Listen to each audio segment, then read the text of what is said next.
All right. This is media and society, and today I wanted us to appreciate something that I believe that you're going to do it in depth in a course called Theories of the Mass Communication, because it's something to do with theories, right? So we're going to be dealing with something with the theories of the media. The reason is, as we are exploring the relationship of the media and society, media all over, I think over time, let me say over time, people and different scholars have been trying to understand how the media works. So for them to understand how the media works and to understand the effects of the mass media content, they were engaged in using what are called theories, because the results of some of the activities or some of the outcomes are not concrete. So as a result, they are more or less like assumptions. So because they are like assumptions, they need to undergo a process of research whereby they observe some of the activities, and then after the research, they draw out a conclusion. So for that to be viable is where a theory comes in, because a theory has got a number of advantages, I would say, or it helps in a number of ways for a person who is engaging himself in a research project. So what the theory does is like it helps to explain some of the concepts that could not be explained by maybe just looking at them. So with our study of the mass media, because and society, we cannot run away from looking at the theories, because as we are looking at the society, there should be some theories at play as we are trying to see how the mass media operates. So it's better for us to take a look at a number of theories and understand what are just concepts of the theories, and then we are going to be able to relate to, when we are trying to explain things about a society, we should be able to explain some of the things or some of the outcomes we observe in a society based on or in relation to some of the theories. Because if you don't have knowledge of the theories, we'll be having a problem to explain some of the so-called phenomena. So that's where we wanted to a little bit go into this. That's why I say we're going to go into this, but it's not going to be like in total detail. It's going to be more or less like basic, but that basic is going to be something that could be useful. So to start with, a theory, as I already said, that if you are trying to analyze the society, which is the social environment in which mass media is operating, it is important to understand the theories of the mass media that operate in the social environment, right? So to a large extent, the theories of the mass media define the operation of the media in the society, right? So they do help do that. What is going to happen is like they're going to help us to understand some of the things as we are going to be aware that and as we could be aware that the mass media institutions are owned by particular people, right? So the ownership of the mass media alone would have an impact or a bearing on how the information is transmitted from that institution. So we're starting with the ownership. Now, talking about the environment in which those people, the people in the society lives in. Because, or let me just say the environment in which this mass media is going to operate in. Because it's going to happen that you're going to an owner, and I mean there's an ownership.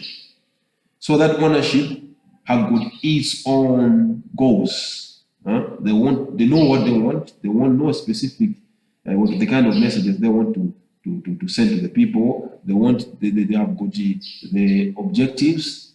Now they cannot. If you're talking about the mass media does not operate in a vacuum. The mass media operates in a specific environment. Now, that particular environment, there are people who set out policies in that particular environment.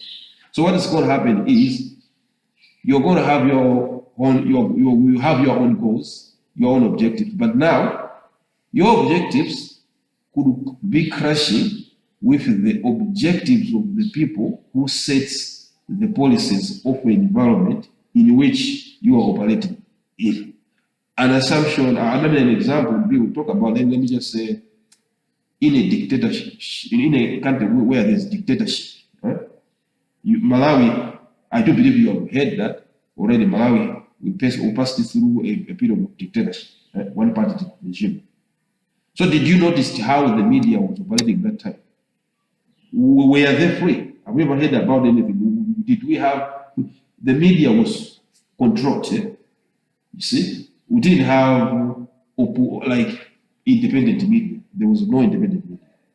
Like a free independent media. Let me just say, there were some so-called independent media in courts, but they were not independent in the sense that they could not publish whatever they want to publish. They will have to be looking at the policies of the government. The government were scrutinizing everything.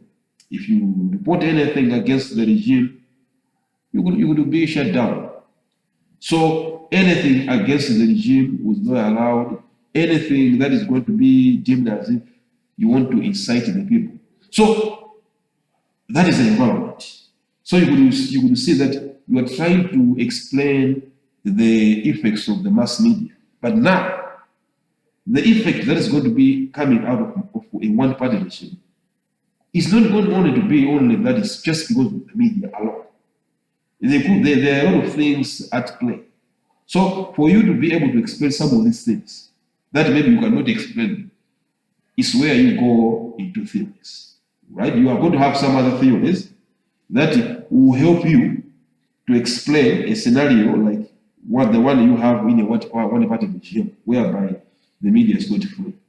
Or, I mean, what is going to happen is the theory is going to tell you, okay, if you are, for example, we're going to see like we have what are called normative theories. They are the ones that are going to be dealing with the environment in which the media is active. So now, in the normative theories, you are going to see, okay, if it's a dictatorship, this is how it's going to happen. For example, you're going to have different normative theories. So you're going to be able to say, okay, we have seen how this operates. For example, we have different normative theories. Which normative theory do you think is best? Maybe it's good for the society. So how you're going to do is that you're going to see how the media is operating and how the society is going through their life in that scenario. You're going to see another place with a different theory. So that's the thing. So in short, let's just go through defining a theory. As I'm saying, we're going just to do it a little bit basic, although you will do this further on in the course. A theory, you could have different theories, definitions, but some could be maybe shorter definitions, some could be longer definitions. But they surely be talking about the same thing. Like here they say a theory is a way of explaining the ordering and the occurrence of different events in the society. Now, this is now directly referring to the society. A way of explaining the ordering and occurrence of different events in a society. So what is happening in a society, the society that you are studying, there could be some events that needs your explanation. So the theories are going to help you to explain some of those occurrences that happens in a society. So this is one of the explanation, definitions. So there is this definition by this one of these scholars, Wilbur Shram, who defined a theory as a crop detector. A crop detector, like a crop, like the crop that you plant. So he say a theory is a crop detector which enables us to separate scientific statements from unscientific ones, right? So even what he's saying is making sense, right? Because if you go through to, research projects, conclusions that are driven through research are scientific. Conclusions that are driven without research are unscientific. Now, for you to be able to define, to determine that this is a scientific conclusion or not, you are going to look, a theory is going to help you. Because you're going to say between these conclusions, which one has used a theory. And when it says one of them have used a theory, and you know this is scientific. And when you're saying scientific, it's whereby you're going to have that, it's going to be carrying a lot of weight, and it's going to be having a lot of approval and validity because of being attached to a theory. Because most of the theories were arrived at after doing research. So because of that, if you see the connection with the theory, it will make more sense rather than without using any theory. I think we'll talk about later on. We say in the mass media. We talked about mass media theories. If you go through the mass media, how the theoretical element comes in, or the study of the mass media, like we studied with the all-powerful theories of the mass media in general. As I'm saying, this you are going to study them further on. I don't believe if it's not this year. I don't know if you have done the theories of mass communication. You have done it this year already. Okay, if you did it, right? It was not a course. Okay, there is a course. It could be maybe second year. Second semester or next year. So some of these you're going to learn them. Maybe it's even what I'm talking about. You have already learned them a little bit there. I'm saying like mass media theories of the mass media, whereby at the beginning they were not doing the theories that were there. They did not arrive. They did not come up with those theories through research. They more or less came up with those theories as more or less like a guesswork, right? So the theories that emerged earlier on around 1930s about the effects of the mass media, because the interest was the effects of the mass media. They knew that we have got the mass media, but there was a contention to say how powerful is the mass media. How can you need to know that we are put for example advertisers need that answer. Right? When they are putting their content on the mass media, they need that answer to say how they should be assured that when we place something on the mass media, we are going to have this impact. So we have got the politicians. They also need answers because they know we want to use the mass media for campaign. So we've got a lot of people who use the mass media. They need answers before they use. So the theories like those were like important for them to say, oh, this will be. So the theories at the beginning, they were called all-powerful theories. And one of the most common all-powerful theories that were around was the theory called the magic bullet theory. I think maybe you heard about it. The magic bullet theory, whereby it assumes that media content is like the way a bullet is, whereby when you shoot, it will penetrate. Without it, for example, if you are giving me information, I cannot even protect myself. I'll just get what you are saying. So that was an assumption. And I said that assumption even propelled Adolf Hitler, the German leader during World War II. He propelled him to even set up a ministry of propaganda as a ministry. And having a minister, like a minister of propaganda. Because they believed that they believed in the powerful nature of mass media. So they thought that, okay, once we have that, we give the propaganda to the people, we're going to have everything.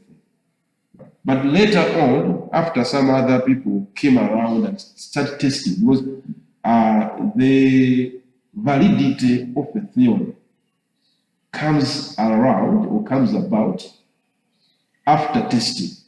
And let me just say, a good theory should be tested.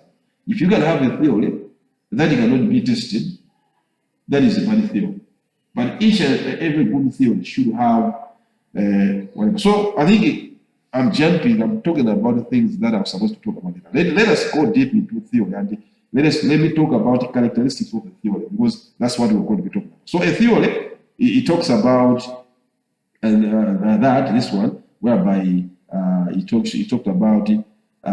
It's more or less like a clock detector or something that will enable you to separate scientific statements from unscientific statements. Another scholar said theory is our understanding of the ways in which things work. So it's our understanding, meaning not the society understanding, your own understanding that, okay, it's not what it means. It's not the reality. It might be wrong. You might be wrong. No wonder theories. I mean, somebody could come and go against or do a research and dispute a theory. You see, and it could be disputed. We could come and say, no. This theory, just like the way they did it. If you remember the way they did it about the sun and the earth. At the beginning, a scientist came and said, the sun goes around the earth. So they started, but now it was put out there as a theory. Until somebody came around and started and they said and discovered, no, that is not true. It's not the sun going around the earth, but it's the earth going around the sun. You see? So after it has been proven, everything proven, now the value, the theory that was valid was the other one. The other one was now disputed. So that's how a theory could be. So when you say it's the way of, it's how we understand it, or the way we understand things, or how things, our understanding of how things work. It means it's not on. It could not be how those things work. It could just be our understanding. That's where you discover. So, okay, theory is something like an imaginary concept, right? So, there are more definitions. One of the definitions here, where I'm reading, they didn't put it there, but some of the definition, because in a theory, there is what is called a phenomenon. Whatever you are trying to understand in your research is or something that is you don't. Let me just say something that you don't understand. If there's something that you in your head you say, I don't understand how this thing works or how this thing happens. That particular thing is labeled as a phenomenon. So a theory is the one that will help you explain a phenomenon. You see? So you will have a definition whereby say a theory helps to explain a phenomenon, right? What it means is this means there's a certain, you could put like a phenomenon. Eh? Now, through a theory, you're going to understand that, right? So that's where we're going to also find out that a good theory is supposed to, it should be able to explain a phenomenon. If you can have a theory that is not able to explain a phenomenon, it's not a good theory. Because what I'm saying, they are going to be like, for example, you say, I always see this thing happens. What happens? Then you observe. No one doesn't say you have to go through research. Then you notice something. All the time when the fire starts there, this vehicle passes around. When the vehicle is not passing around, there's no fire. Then you start connecting things. Then after that, you observe, and then you conclude that, oh, because if you take this, if there is no this, if there is this, then you make a conclusion and come up with a theory. And that one will be proven because someone, if it is true, someone should be able to come, should be able to come and use the same conditions you use, and should be able to achieve the same outcome. If you can have a theory, and then if somebody uses the same condition you used, and come up with a different outcome, it means your theory is not valid. Because if you say, no, you still be, or you could be wrong. You know what I'm saying? Because if this one, it will depend on how many variables you have used. So in the theory, we know there are going to be some other variables that are going to be the way you know in research. You have got some other variables that are constant, some other variables that they do change. So you do that. All right. So as I'm saying, if you're going to go even online, you're going to find so many definitions of the theory, but still the main idea that we know is a theory. Maybe that's the bottom idea that we can put it across for us to be able to define it. A theory is not a fact. Maybe that will help. Because there's a distinction between a fact and a theory. If it's a fact, it's not a theory. A theory is something that it could end up being a fact, or it could end up being disproved. That's a theory. So theories that turn up to be facts, that end up to be facts and the truth, they become facts over a period of time. If you have a theory, or theory that has been maybe was created in 1930, and all over people have been using it, have been trying, they have been coming up with the same results. And after 30 years, whatever, and now that theory exists to be a theory. It becomes a fact, or somehow they say it became law. They could stake it as a law now. That this is the way things are supposed to be. Yeah. But in almost theory, is something that is more or less like an abstract concept, right? That will help you to explain a phenomenon. So let's appreciate characteristics, some of the characteristics of a theory. Here they say, the first one, they say intellectual rigor. Because I say, let me just put in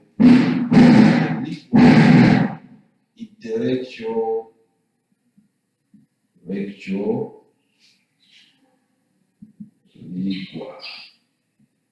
So, right. So these are theory characteristics.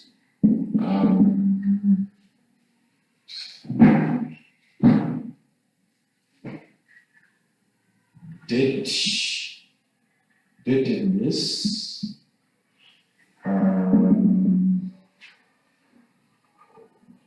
dynamism,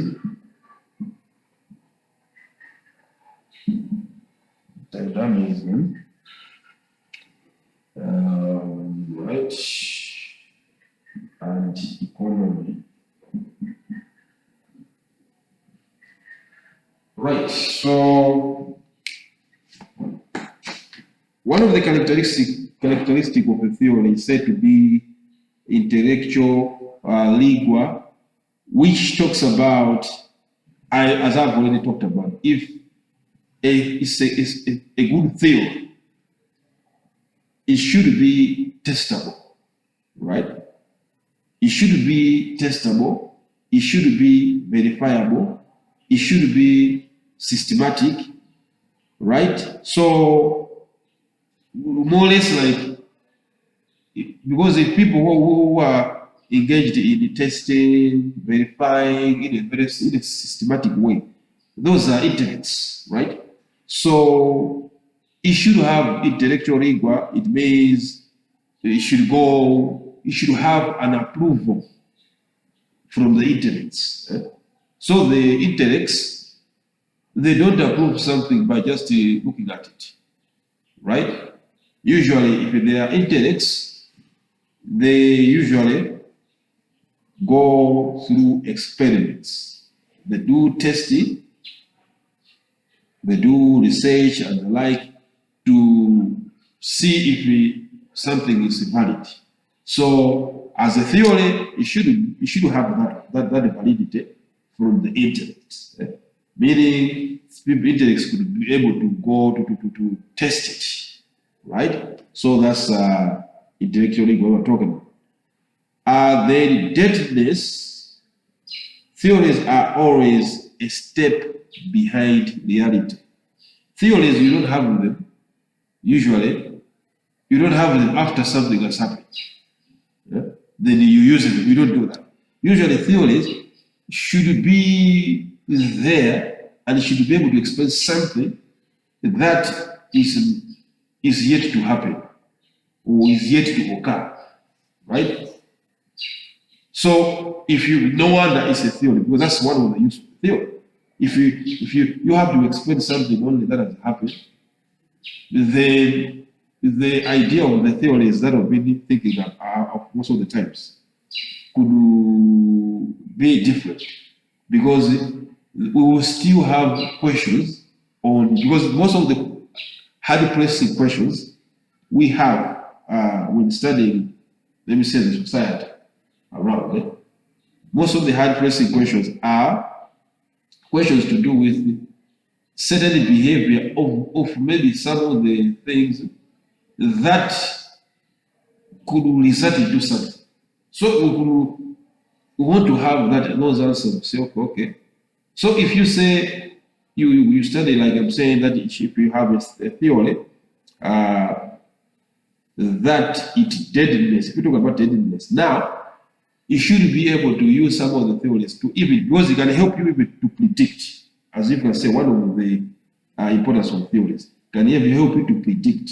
It will help you to predict, it will help you to explain, it will help you even to observe, because we talked about the environment in which the media works in. So now, it works, for example, they could claim, even in Malawi, they said, like, because I talked about normative theories, which they are what are called the four theories of the press. They added two, but they are four.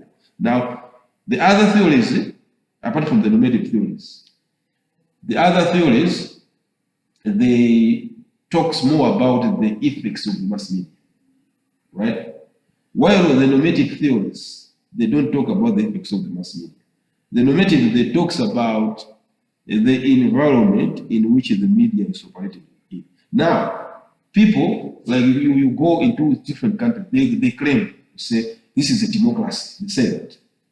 Oh, this is a democracy. The media. So now, when you go to see a normative theory, you discover there is authoritarian theory, libertarian theory, then you have Soviet Soviet theory, then you go to the other theory like the social responsibility. But now, most of the environment, they will tell you, they will claim that they are operating under libertarian. While if you go there to study that society, you might end up discovering that it's not libertarian, it's authoritarian. You see? So it means some things could be happening. These people are claiming something. Then you want to study, you go there. Without a theory, you're not able to explain it. But because you know theories, you know that, okay, there could be a kind of, environment in which is created here. Now you go, they are claiming to say we are democracy. In here, if you have heard that for politicians, they do that. They say, the media is free, they say that. But now, what happens is, theories will really help you to notice restrictions. So restrictions do not happen, let me say restrictions of the media are not supposed to be present in a libertarian setup. So if they claim to say we are libertarian, and you go there, you discover there are restrictions. When they say restriction, they usually use the same. They use the law. They use the bodies of government bodies, like you're talking about, like in Malawi, they use like MACNA. They use like elements like tax. You see a media house institution could be closed because they will say it did not pay tax. So it would be as if it's a normal thing, but that one could be controlling. That they are trying to restrict it. So for you would be able to tell that, okay, this is the thing. So, okay, let me just go back to what I was saying now here. On the deadness, theories are always a step behind reality, because new facts continue to emerge as theory is being evolved. So it's more or less like saying theories always evolve. You don't have theory that is just going to be remaining constant all the time. People are going to be, either adding to it, or maybe subtracting some of the things, So usually they will be gradually evolving in a certain way, right? So as that is happening, you discover that you should be having that theory explaining some things that after maybe even something before it happened, they will say, no, I think this theory already talked about something like this.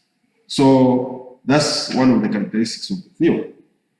Another one is the dynamism, right? So on the dynamism, theories are always, theories are subject to change in the light of new facts. So they are dynamic, not static. So I think that's what I talked about, whereby you don't have a static theory, whereby you say, even if you think it will be new facts, it will be the same. No. Once a new fact, and no matter we're talking about, not a new ideas, like just ideas of theory, but they could be facts. As I gave an example that saying, the earth goes around the sun. And now there were facts that emerged that no, they have used this, they have used that, now they have discovered that that was not accurate. The accuracy is this. Now, because of that, whatever theory was there, it means it changed. So that is being dynamic, whereby being able to change in a certain way, or to be changed in a certain way. So that's also a theory. No wonder I'm saying you have so many theories. Had it been theories are not dynamic, all these new theories would have just been coming up with new theories. But if you see most of the theories, if you go to check their books, you discover that they use old theories that were used by other theories. Meaning they are just maybe trying to add some other information to old theories. And that's where I talked about that we have got people who have got a problem when it comes to a research project concept. When you reach like year 4, you discover you need to have a concept, and that concept that you need to put it to make it into a project that you are going to research.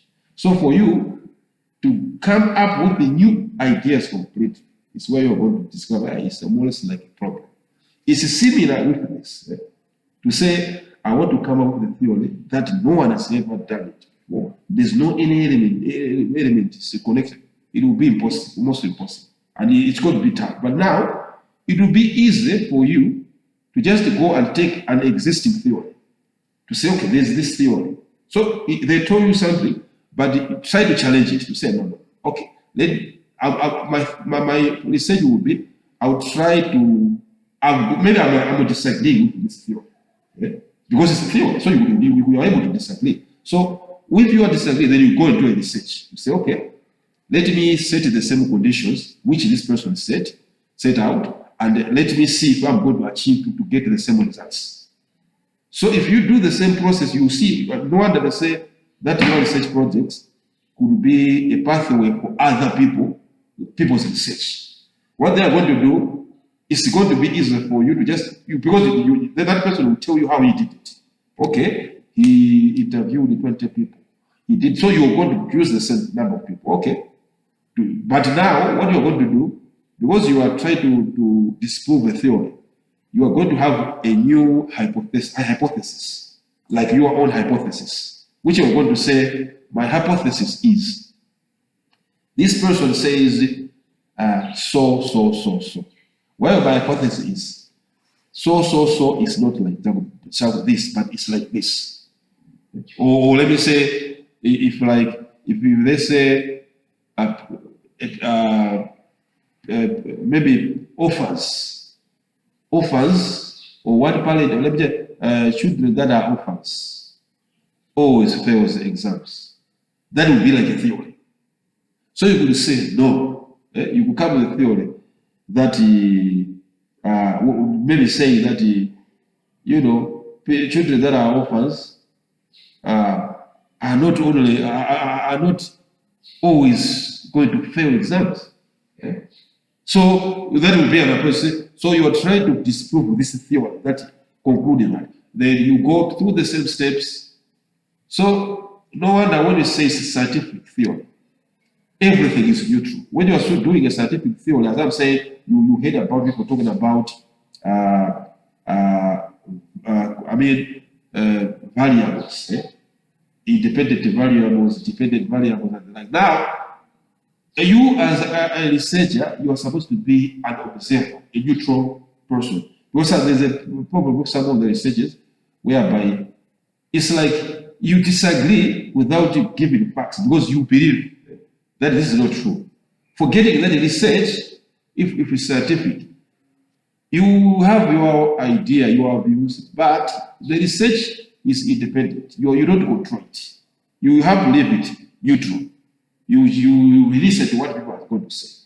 Then at the end of the day, you might find out that maybe it's true or maybe it's not true. If you find out that it's not true what that person was saying, now your theory will start as a new theory.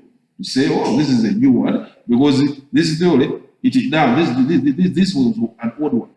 So whoever's going to be studying will look at your theory and look at it and say, no, this person disproved this theory. It means if they want to do something related to what you are doing, we will not use the other person's theory, we use your theory. But if your theory, maybe somebody tested it and said, no, this is not valid, and evidence is there, then people will use that one. So what I'm trying to say is it's always it has to be dynamic. And I think, as I'm saying, this could be a clue how I know some of the things that we also observe it after maybe we are done with school. Because when we are in the same time, we are also struggling. They're like, okay, which topic should I use? But I'm saying, when you think about it, you say, okay, for you to make your life easy, when you want to do a research project, just look at other people's research. Because what you need to know is, the research that people do, they don't tackle each and every phenomenon.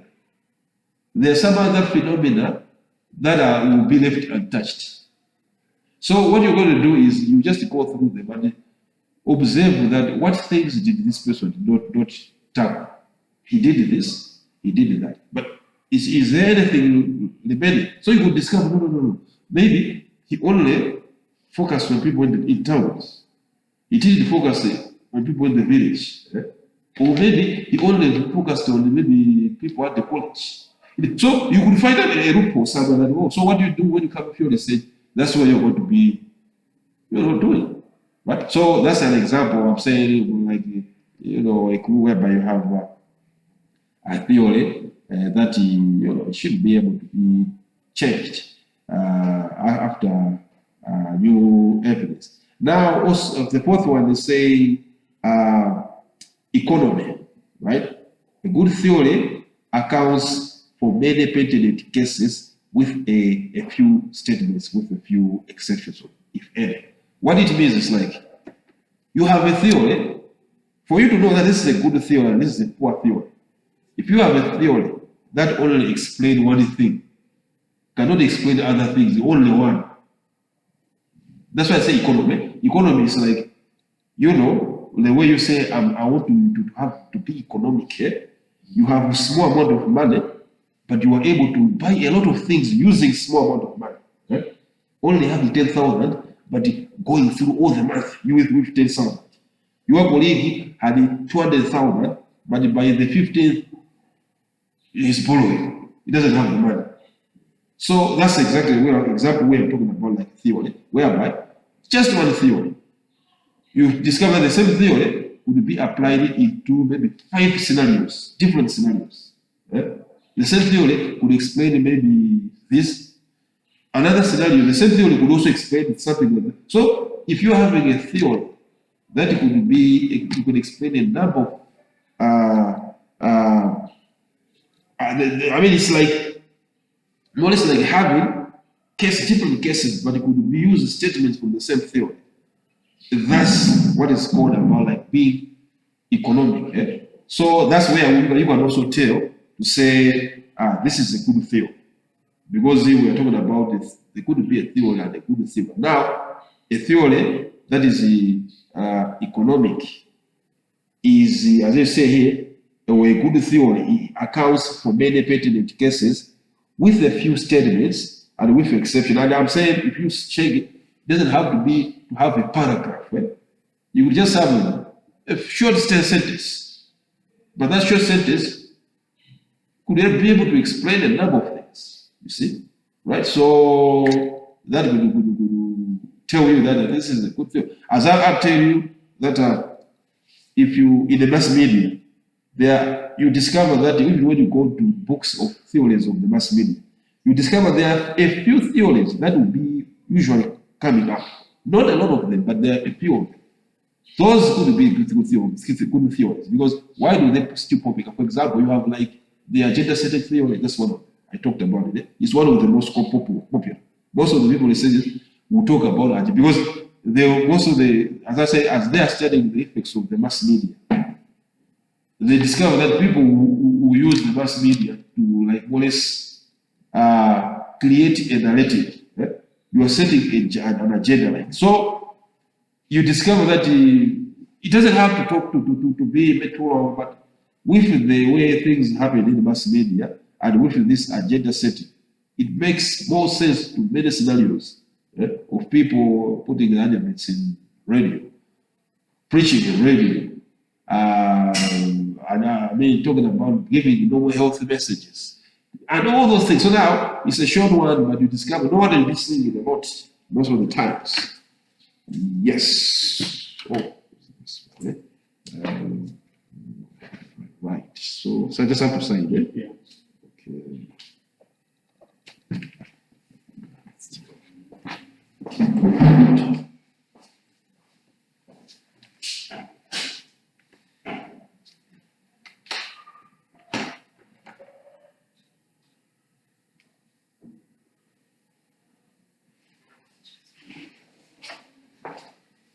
Right. So what I'm saying is, we have got a number of theories whereby you be seeing them a lot. So those will tell you that this could be good theories. As I'm saying, there are some other theories in mass media whereby you don't even usually hear them normally. But when you go through like agenda setting theory, the cultivation theory, we have got the I don't know what else, but this is one cultivation and the agenda setting are one of the top. We have got the social responsibility theory, and and others similar like those. And you see, most of them are like that, whereby they don't have to be too complex, but you will be finding them being applicable in so many ways. So these are some of the characteristics of the theory, and I know here there's a few of them. As I said, that we're not going to go into that deep, but when you later on, you're going to, there are more characteristics than this, right? So now, there's a question here, why do we study theories, right? So there should be a reason why you study theories. They say because they help in managing reality, right? There is nothing as practical or so practical as a good theory, right? So this is somebody like an author called the one who said that, who was quoted, Kate Lewin, right? So we talk about we have good theories. As I say, according to him, good theories enable us to put facts in perspectives, and they help us to predict what will happen even before events we are theorizing about happen, right? So that's why I talked about that. A good theory should be able to predict what will happen, not only always explaining what was happening. I know explaining what was happening is also part of it, but they should also be able to predict, for example, what has happened is this. What could happen next after that or that? So they should also be able to explain something, right? From the inception of mass media, people theorized about the process of mass media, about the use which individuals, groups, corporate bodies make of mass media, and about the effects which the mass media have on the individuals and the society at large, right? So something like that. So as I say, I talked about the normative theories. Usually you're going to be having like different, let me say, groupings of theories, right? And in those groupings of theories, there are going to be a number of theories in it, right? So to go in detail into those groupings of theories, that will be a lesson for another day. Usually, as I'm saying, in the course theories of the mass communication, you might learn that in detail.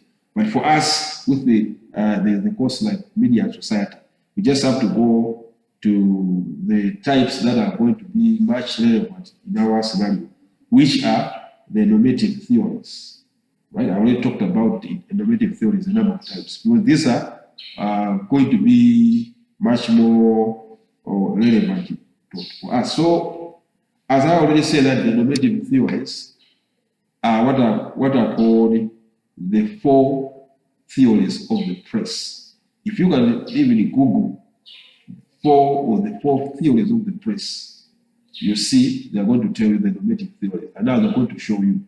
So four theories of press, they are the authoritarian, as I already talked about, the authoritarian media theory, then the libertarian media theory, which is a free press, and then the democratic participant theory, and the social responsibility theory, and they added some, I think we just listened to, but let's say here, this is democratic participant. This should be a software. I'm surprised that here they're using this democratic,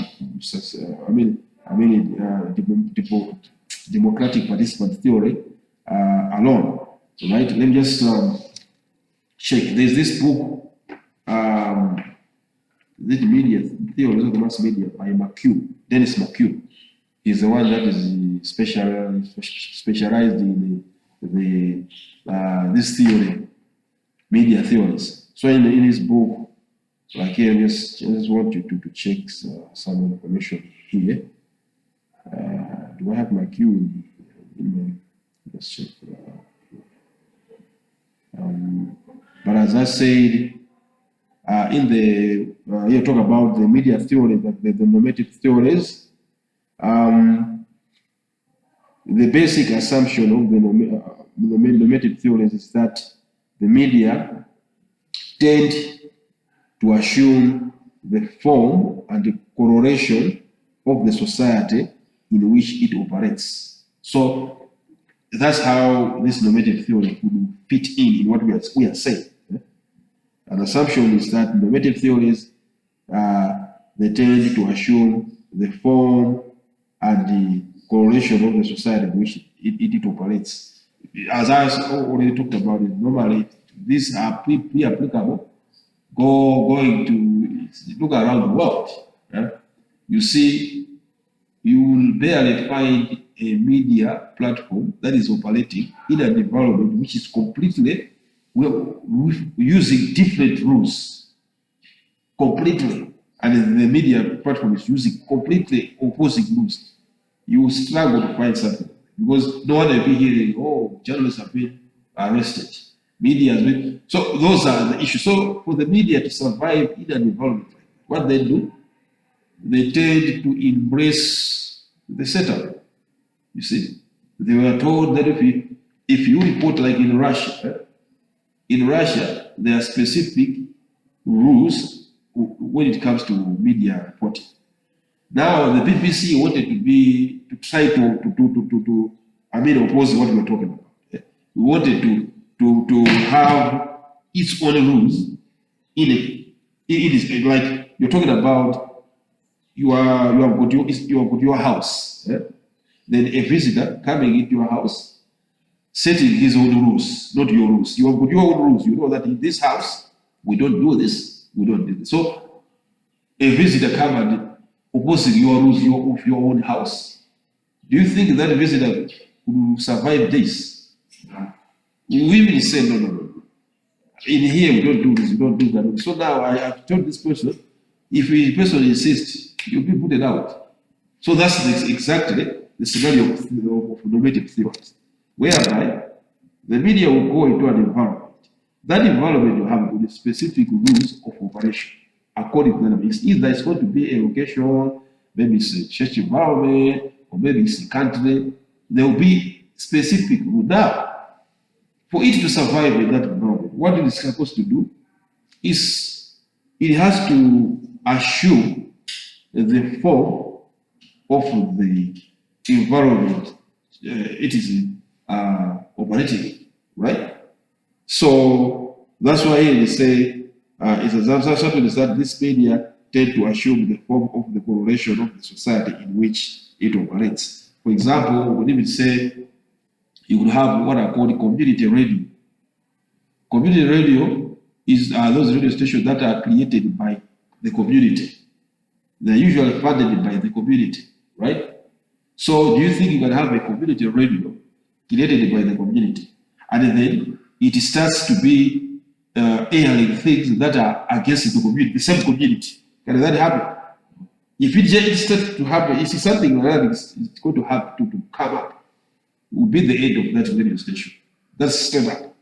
So the only way is for it to be going on, it has to make sure that it's making sure that it's in line with the environment it is. So that's the issue to do with the normative theory, right? In terms of how it operates. The thing is, it's not that we don't have, because we're going to talk about normative theories, often different, which are preferred. Let me say that this scenario, this is an assumption that is like being said for the survival of the media. Some people say, okay, for it to survive, they need to do that. But for professional sake, we have got now other theories, normative theories, that they are not for the sake of just survival, but they are sake for which is the better environment. Because that's what they look for. It's okay. This is an environment which you are told what to do. So for you to survive, you should do that. So you have that authoritarian theory. So we have good people who will party authoritarian theory. Even in the regime, they're going to say this is the best form of media landscape. If you ask them, they will back it. They'll tell you reasons. Why? Because they say, okay, it's more or less like government controls the media. So they'll tell you, if we're going to leave the media to be free, the media people could get confused. Even Kamuzu did that. If you check the history of the media in Malawi, why did we only have ABC as a radio station? We only have BNM as like New Buy News and that one newspaper. Why? Kamuzu justified it. I think he was using the same authoritarian. It is maybe no, I don't know. But what he says, he has made it to that we should have only one radio station and also using one language. Because that time prior to FBC, we had so many languages being spoken around. But to make a decision to say Chichewa should be a national language. Well, the reason was he said he's doing it for national unity. That's what he said. So it's like they would divide it. They said, oh, if you are going to have so many radio stations, they could be spreading what I call misinformation. And two, people will be confused. They will hear different information here. So there could be chaos. So he said, for the sake of having unity and peace, we should just have one radio station, one newspaper. So whatever we say, everybody will do that. On the radio, they'll just have one language. Meaning everybody will be speaking the same language. So he said, national language Kijewa, international English. So that's what they claim. So for that, you're going to find that you have the proponents of what is called the authoritarian theory. So the authoritarian theory, I talk about, maybe I don't want to talk about the history, because it says that's from the 16th century, but the authoritarian theory describes a situation in which the mass media are subordinate to state power. So already the name is telling us, authoritarian is like the media is not independent. That's just in short.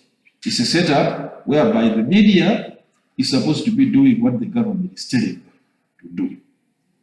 And we have got proponents who are going to tell you why this is important. Well, the thing is, we explain a lot of things in the eyes of the people who utilize the media first after discovering the powerful nature of media. We're talking about the West. Ever wondered why do we have Western values all over the world? The reason is it's just funny and ironic. Like people, they take Western values as the basis for more morality, which is not true. The issue is the West were one of the few who discovered the powerful nature of the media, mass media. And now they utilize this mass media to advance their values throughout the world. While other countries were doing it like for their own country. Then you are in the USA, the Western media, creating radio stations that will be heard around the world. You have Britain creating the BBC, not just for their country. So what is happening is, if people from other countries tune into the radio station, they will be listening to whatever you are saying, your values. So you discover that Western values spread, because it's not only the radio. We're talking about the radio. I think you know already when we will talk about here in Malawi. We have got people who dress up as like Americans. They have never gone to America, but they feel that they even feel that they are Americans. How did they know that? They saw that on TV. They saw that in a movie. They saw that they read that in a magazine. So you discover that it's all the mass media that is transferring a way of life to the society. It's not just one. You have those people, they will have their way of life communicated with them, not through the mass media, through their parents, through their brothers, through their grandfathers. But it won't be only that community, because other community we don't know about their grandfather. We have never heard anything. But in the mass media, you discover a grandfather in the USA will tell a story in the mass media, will have a film, and that film is going to be shared in the whole world. And you discover the values of the grandfathers of the person in America will be found in other places in the world because of the mass media. So that was the trick that the Western media did, people did. They utilized the mass media to spread their agenda. So what I'm trying to say is, because the West media, they claim to say independence. The media should be independent, meaning they advocate for libertarian theory. So we take it to assume to say the authoritarian theory is bad because of the West. But I was saying, no. Don't think about the West. Be neutral. There are countries who use there's people who are proponents for the authoritarian theory. They will tell you why they are using it. And if you can go through to see some of the reasons, they are valid reasons. Because when it's free, there are a lot of, or even right now with the social media, mass media. The irony is, most of the information that they will tell you that it is misinformation. Most of them, they are true information. The ones they will tell you, they are going to be able that the true information, they will be misinformation. That's what's happening. The only problem will be the owners of the mass media, those mass media, who advance their own agenda. They will know who want to advance this agenda. So what we are going to do, anyone who is going to be speaking about this, we should tell the people that this is not true. Tell them that this is true. So because these people who are having the opposing ideas, they don't own the media. They are commenting on the same media owned by these guys. So they will just set up a system. Anybody, like Facebook, the way they did, any information about this, it should be lady flagged. They will go to lady flag and tell you this cannot be seen by other people. It's against our community standard. That's what they tell you. And when you say against our community standard, which community are you talking about? If you can ask, I didn't mean you as a person, I will say, okay, you are saying against your community standard. Facebook, which community is for Facebook? Is it for only one group like in America? Facebook is around the world, isn't it? When you go into the community around the world, do they have the same standard? No. So when you say it's against our standard, which our community standard, which community are you talking about? They don't answer you that. You see? But I'm saying it's just the use that they use the platform. It's like you are using their platform. So it's a problem. And I gave an example like what Trump did. Because he was on Twitter, he was on the Instagram. Now he was banned by Twitter, he was banned by Instagram. After a while, they said now they have revoked the ban. But what he did in between, he created his own media platform. You heard about Truth Social. It's Trump's. So people said, no, he should come back, but we're going to allow him only if he does it. So he has been allowed in Twitter again, but he has never returned. And people say, I don't know, is he going to ever return? Because he said he has started his own. On his platform, nobody can block him. He's going to say what he wants, so he's much more free, you see? While in this platform, they have to be telling you what they want.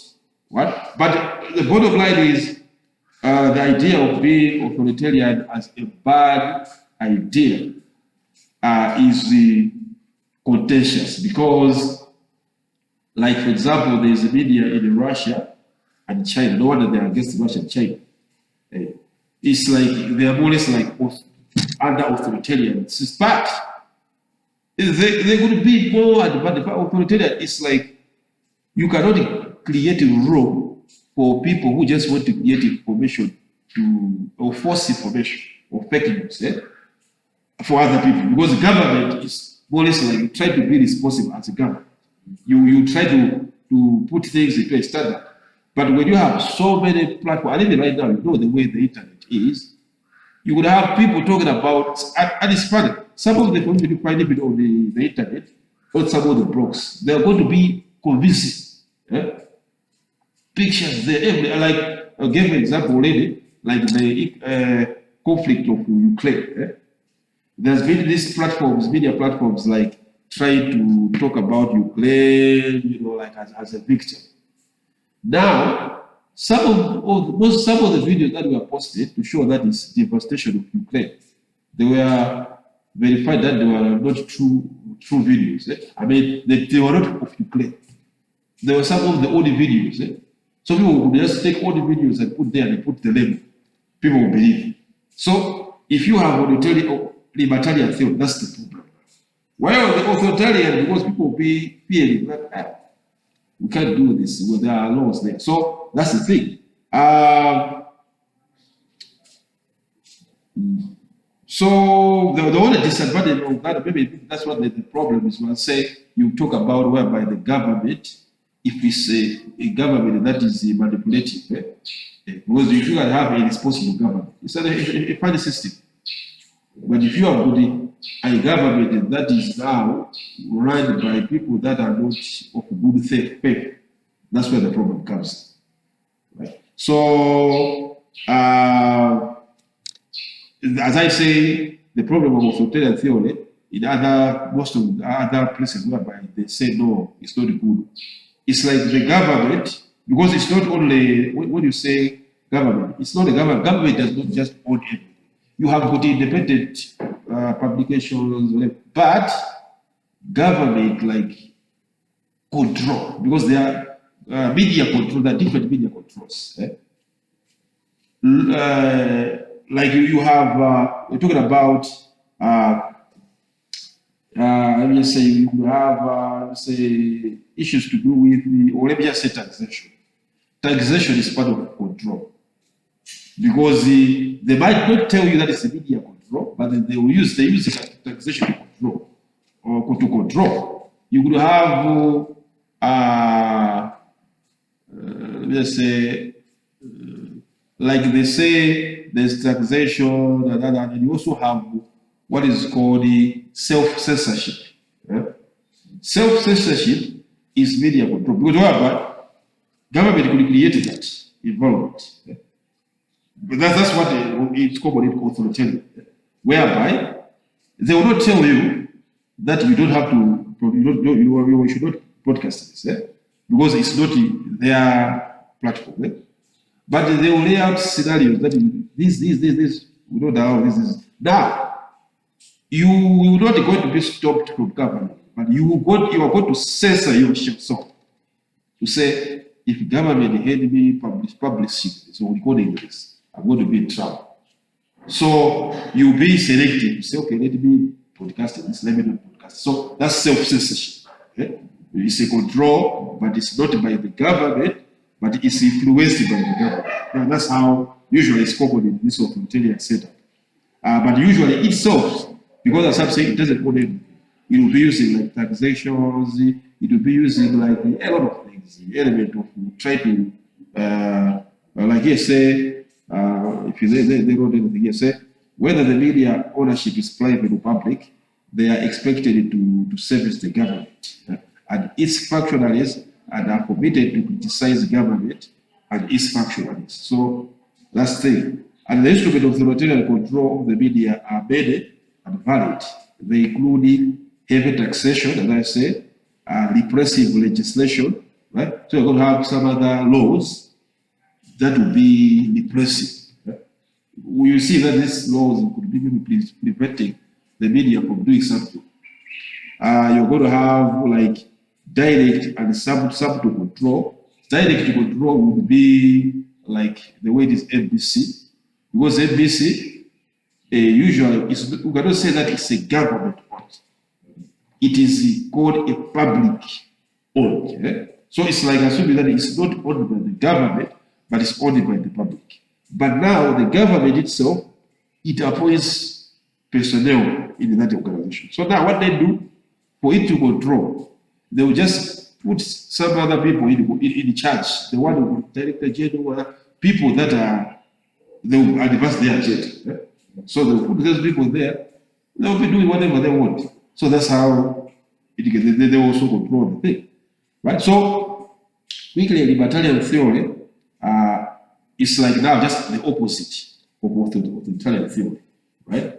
Libertarian is everything that is opposing libertarian. Which means if you say the media should be run by the government, or the other one say no, the media should be run by the individuals, not the government. The media should be free to publish whatever they like. Right? No one is saying libertarian and a free press, right? So the libertarian theory or free press theory believes that an individual should be free to publish what he or she likes to hold and express opinions freely, right? So it is based on the concept of the marketplace of ideas. Because what it says, a country or an area is like a marketplace of ideas. So if it's a marketplace of ideas, what's supposed to happen is like, if you know the market, you are not forced to pick what you pick. Eh? Because if you say, no, don't say this, don't say that, don't say that. Right? It means like you are telling me what to say. But the marketplace, you find things in there. You're only going to pick things that you want, isn't it? So I say, okay, the landscape should be like a marketplace. Let people say what they want to say. Maybe it's bad, maybe good, but the people should select the word they feel that they want to get this. This, they will select, they will know how can I will not like, no, we will not get this, let's get this. So that's what the free press is about, right? So as I'm saying, if you think about it, you discover that there might be, dangers again. There could be advantages and there could be disadvantages again of this, right? So the theory does not, however, obliterate the laws of defamation, which is very funny. They did not obliterate defamation. It does not the law of sedition, obscenity, and invasion of privacy. So that's the way I say it's funny because it talks about a free press as if they can just say whatever they want. But now there are some of the laws that are used in the authoritarian system, which are still operational. When you talk about libertarian, for example, one of the biggest, law that a journalist is bound to encounter is a defamation law. So when it's a free place, don't think that you could not be sued. You could be sued for defamation. And talk about sedition, right? Sedition is a tool which authoritarians use, whereby they say you have said something bad against the government, the president. So they use sedition, so they would punish somebody because of saying something against the president. Okay, so you have these still remaining, and also talking about what you talk about the invasion of privacy. Some people would just argue that no, this was a private thing. Why did you cover this? We will sue you for invasion of privacy. So all those things, systems were supposed to be taken out, right? So no wonder it's like this libertarian theory somehow itself is like a theory again, because to look in the world to say where do they have the real libertarian theory, it's even difficult to locate. All the places where they claim to have libertarian theory, to be a libertarian system, to have the libertarian system, you discover that it's not as libertarian as you thought, right? So that's that. Okay, let's see this. Right. Okay. I think at this juncture is where I wanted to certain fact I wanted to just go check. I was looking into here, I didn't find that finish. Like, let me see here. Okay. Right.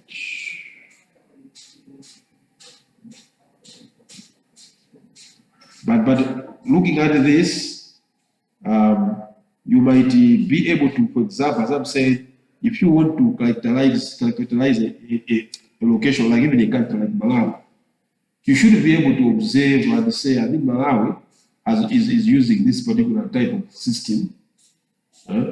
Even if what the leaders are telling, right?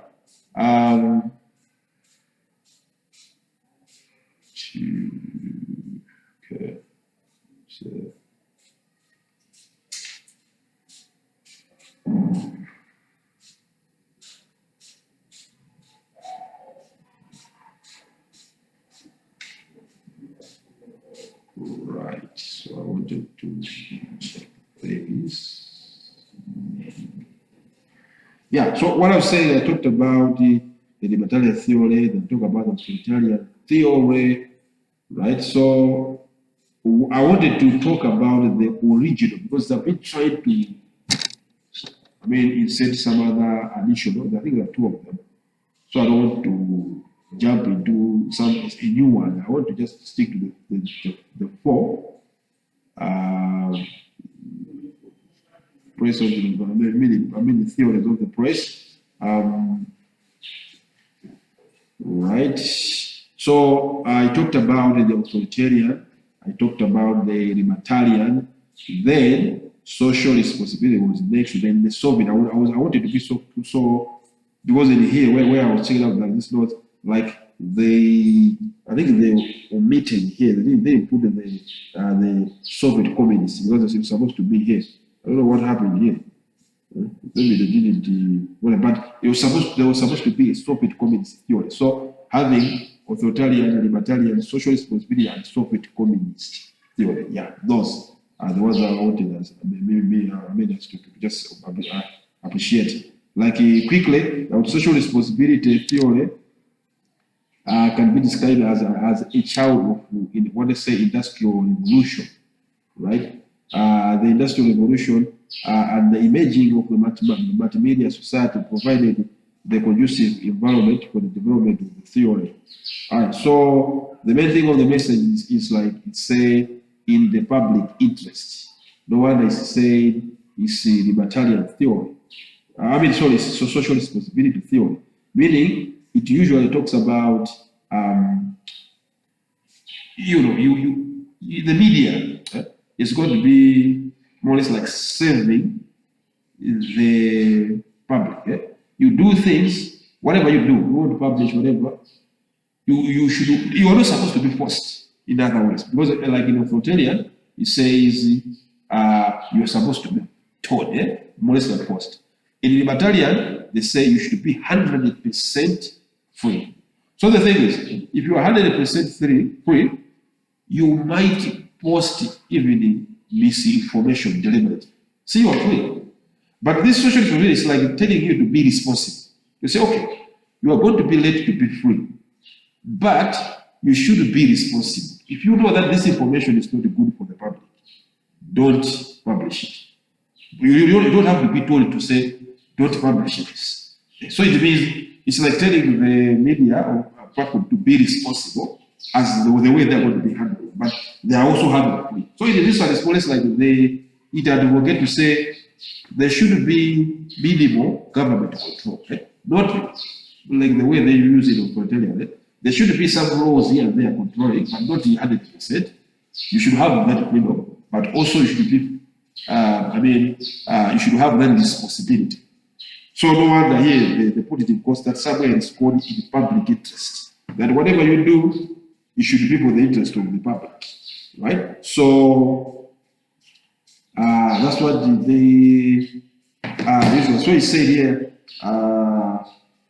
It holds the position that one has the right to plead, but it does not have the right to rebel.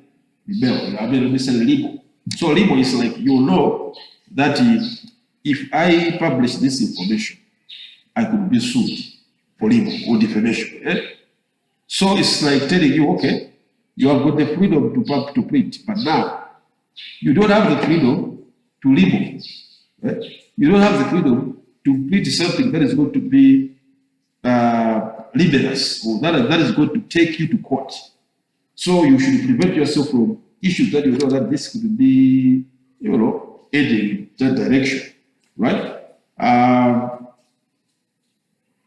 The main difference to the libertarian theory of the mass media lies in the demand for social responsibility, which, if need be, can be enforced on the media by other institutions when it acts contrary to the laid down principles of social responsibility.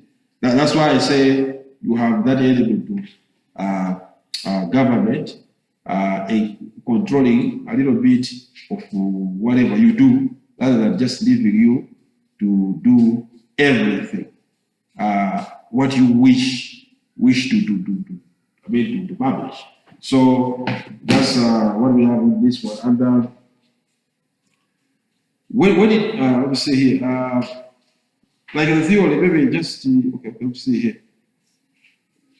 Well, I mean, in short, we had like the other one, but from this one, it's just to wrap up. We talk about the Soviet communist. Usually, the Soviet communist is just the one that he was around a certain period of time in the Soviet Union, when Russia was called the USSR that time. So they had a system of media, according to that, they were controlling the media. It was not as authoritarian. It was like the media was, could be told like to say that you were independent, but the government is influencing in a certain way, right? So let me say here, it says, say here on the Soviet, okay, the communist media theory or the Soviet media theory, I mean, what it talks about is based on the issue. If you have heard about Karl Marx or Marxism, if you have never heard about Karl Marx, he was like more or less advocating for, people should be doing whatever they do in freedom, like in terms of the business and the like. But for you to know more about the Karl Marx or Marxism, just read about Karl Marx. And here it says, according to, let me say here, it talks about the government undertakes or controls the total of media and the communication to serve working classes and their interests. Now, the theory says that the state have an absolute power to control the media for the benefit of the people, right? So they put aid to privilege to private owners of the press and other media. The government media provide positive thoughts to create a strong socialized society, as well as providing information, education, and the like. So the thing is, in authoritarian, as you say, it's more or less like government do whatever it wants. But in this one, it's more or less like government will be controlling the media. Like it's more or less not just controlling, but they say government should own the media, according to it. They say media should not be owned by the private. Yeah? Government should not own the media, but they say it should own the media only, and it's going to be doing a job on behalf of the people. It's not just owning it for itself. It's like they claim to say they're owning it because they want it to be as good, as well run, and give much appropriate information for the sake of the people. Because if it's going to be private, it might be abused. Something like that. So you have that, and this one, as I said, you might have maybe an institution that seems to be owned by a private institution, but more or less it could be somebody at the head, but the government will be the one controlling the thing, right? So that is the Soviet. So in this one, these I think we have appreciated the maybe advantages. You just as well as you will decide to say, out of this, which one do you think is better? And the thing is that telling you have the whole world, that is going to be credible to say we are this. But you as a media guy, you will be able to know that I think this environment is using this. So what we are saying is these are theories. And these will help you, that's how maybe the connection will help you now to describe when you go into different societies. Because the societies are going to be present in specific countries. Now, you'll be maybe wondering how specific things are happening in a certain way. So when you observe, you are going to study the media. How is this media? Which system are the media using? I mean, where it is operating. So you're going to discover, okay, it seems like we have got this system, and this system advantages could be this, disadvantages could be this. So maybe what I was observing in the one to start would be as a result of the system that is being used. So that's like helping you to explain a certain scenario that you are facing in a specific society. So that's how you can apply such kind of theories in whatever you are going to be, or if you are studying a particular society somewhere else in the world. Right, so for today, let's pause there. And then instead of going that, that's what no one will say it's better to be consistent in terms of coming to class. Because sometimes, as you are saying, also, you will pay fees, isn't it? It's a lot of money. So you see, you pay all that, lose a lot of money, but then you have days like the way it's today. You see this concept. I'm saying issues to do theories like this, they are not easy to explain. So you're going to say, I'll read it myself. You are going to be struggling to understand something. So it's better for you, or maybe you get it in class like this. When you read it, it's going to be easier. So I'm saying, for the sake of not reading it, it doesn't get it. It's like this is a new thing. Now, when I will come, I cannot rewind all this. But when you come to me an exam, both for me, I don't want to just say it's a matter of when the exams come, you pass exams. Issues of passing exams were for primary, secondary. This stage where we are is a stage of knowing the thing. It's not only for you, because after you go here, you live here, you're going to be employed somewhere. So it's all about you have knowledge. You say, okay, where I am, I know I learned about this. This could be. So you could be a writer somewhere. So when you're a writer, if you know about theory, it's easy. You're going to be writing good scripts because you will be able to take a certain theory and you will be able to explain it in some other situation. Right? You say there's this theory, he says this, and what you are saying it aloud. So that's the thing. So I'm just saying that I think a lot of people say, okay, let me come today, tomorrow, let me come. It's like a good thing, but I think it's not helpful. It's not helpful to do that. Okay, whatever the case, we can go in a day.